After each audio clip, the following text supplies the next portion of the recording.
Now that we have the skin re-moistened slightly, we want to start sewing up any holes that we may have made during the process, or any holes that may have been made when the hunter shot it or when the dog grabbed onto the bird. So we have a hole right here. We're going to start sewing this up. Going to make a couple of half knots. Trim off this excess string. And now we're just going to use the over and under stitch. Go on to one side.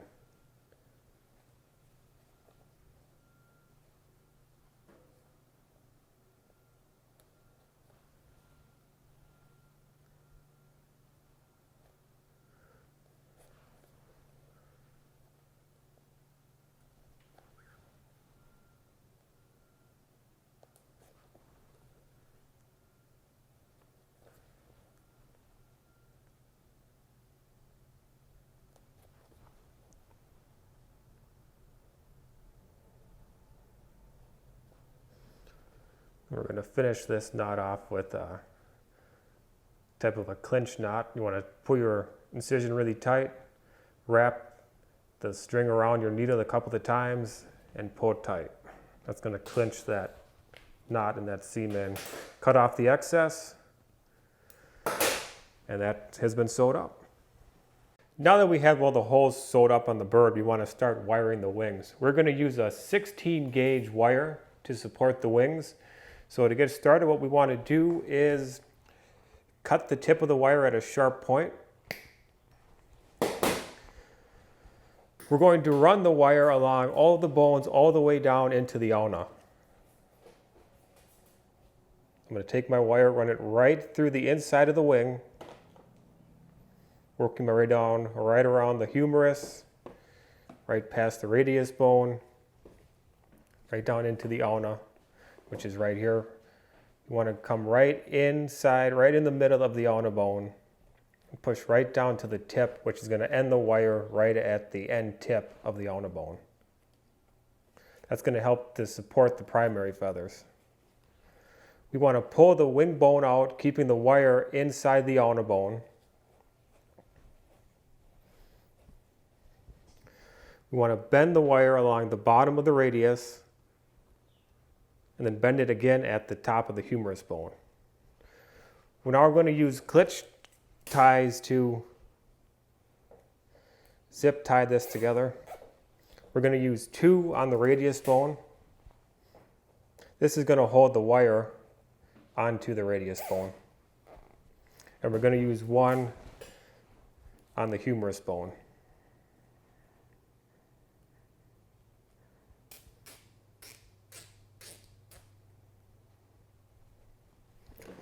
This is a zip tie gun. This is used to tighten down zip ties.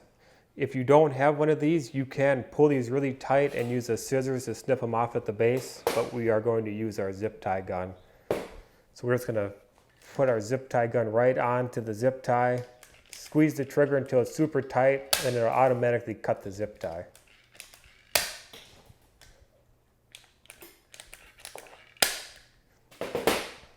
Now that we have the zip ties attached, we want to take electrical tape and wrap it around the wire, around the humerus bone.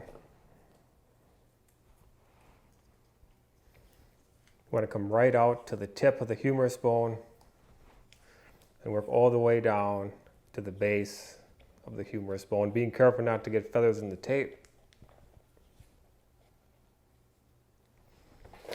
Cut off the excess. Now we want to start rebuilding the muscle that we had removed originally from the wing bone. We are going to start by rebuilding the muscle on the humerus bone. We're going to take a small amount of this cotton. You can buy this from any taxidermy supply company. And we're going to start wrapping it. We only want to put enough cotton back on to replace the meat that we had taken off. So it's going to start out a little bit thinner here and build up slightly as we move up.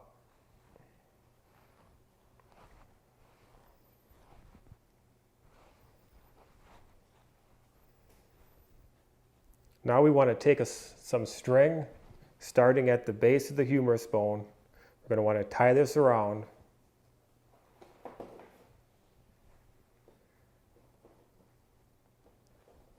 Using a couple of half knots.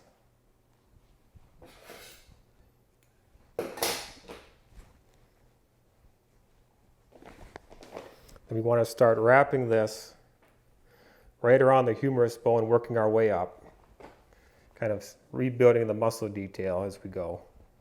So it's going to be thinner towards the base here. Come out a little bit wider. And this string is just going to help hold the cotton to the wing bone.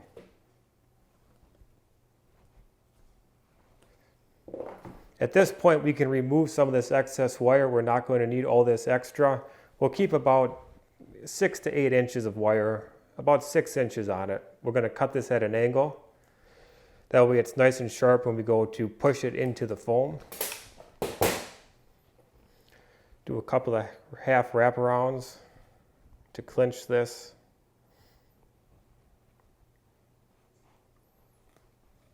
Just pull that good and tight. Cut off the excess string. Now to rebuild the muscle detail on the radius bone, you could use clay to do this, but I actually prefer to use caulking. I use liquid nails. Doing that is going to help to rebuild the bone as well as give something for your feather quilt butts, an area for them to bed into. So we're going to re-invert the wing.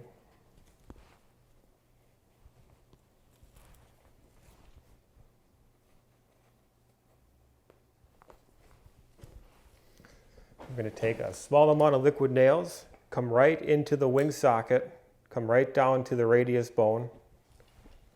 And we're going to inject a small amount of liquid nails, enough to fill the cavity.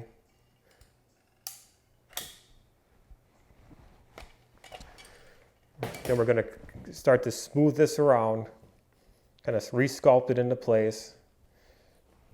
Start to embed our feather quilt butts into that caulking. We'll do the rest of that when we go to set the wings. And that is pretty much all you have to do to wire up a wing. We'll now move on to the other side. All right, now that we've completed wiring the wings, we want to move on to wiring the legs and feet. For a flying mount, we are going to run the wire right through the bottom pad. If this was a standing mount, we'd run it through the second or third foot pad on the toe. So we're going to use a 14 gauge wire on the legs. We're going to snip this off to a sharp point to help push it through the leg. You can use a grinder for this as well to sharpen these points. Push it right through the bottom pad. It may take a couple of attempts to get this to work correctly. A lot of times these spurs will want to start to divert your wire off to the side, but you want to run right up along the back side of the leg with your wire.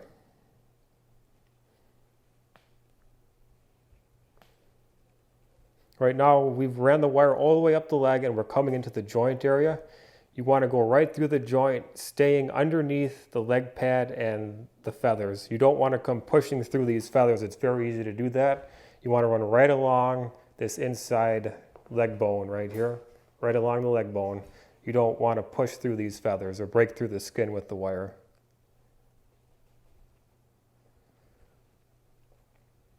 Sometimes it can help to put a slight loop in your wire to give you a little bit more of a grip.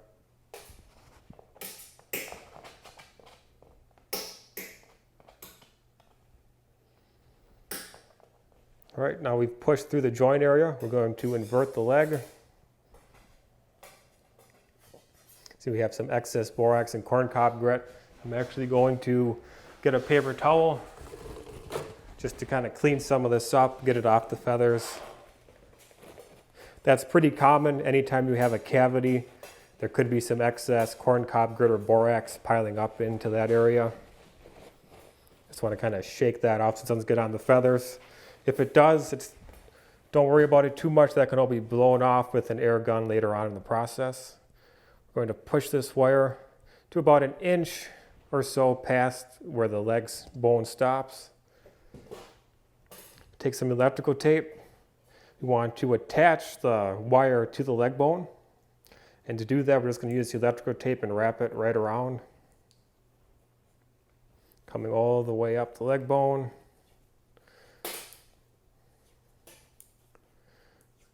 Just stopping right there. Now we want to rebuild the muscle that we had taken off during the fleshing process. Take some more of our cotton.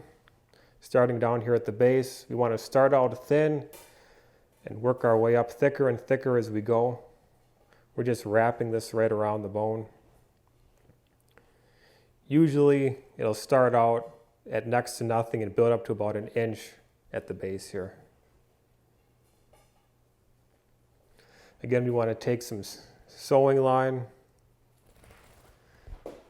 come down to where the leg bone meets the leg.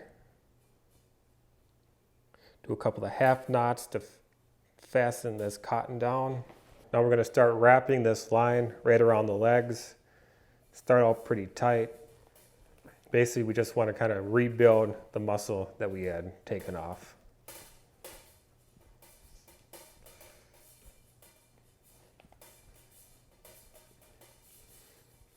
Now that we've got enough string wrapped around the leg, I'm going to wrap this around our finger and do a couple of half loops. A little bit more line out.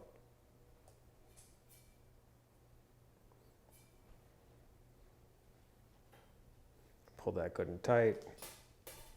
Do another one. Again, I'm just going to wrap this string right around my finger. Take this loop end, run it right through the wire, right onto the leg. Pull it tight to clinch it. Cut off the excess string. We'll reinvert the leg. See, we have a nice rebuilt leg. We can feel all the muscle detail. We'll go ahead and straighten this wire back out. And the reason why we leave about 1 inch of wire on here is we're going to use this to start pushing it into the foam body. And then as we're pushing this in, we'll keep feeding wire in to the body. Now we'll move on to the other leg.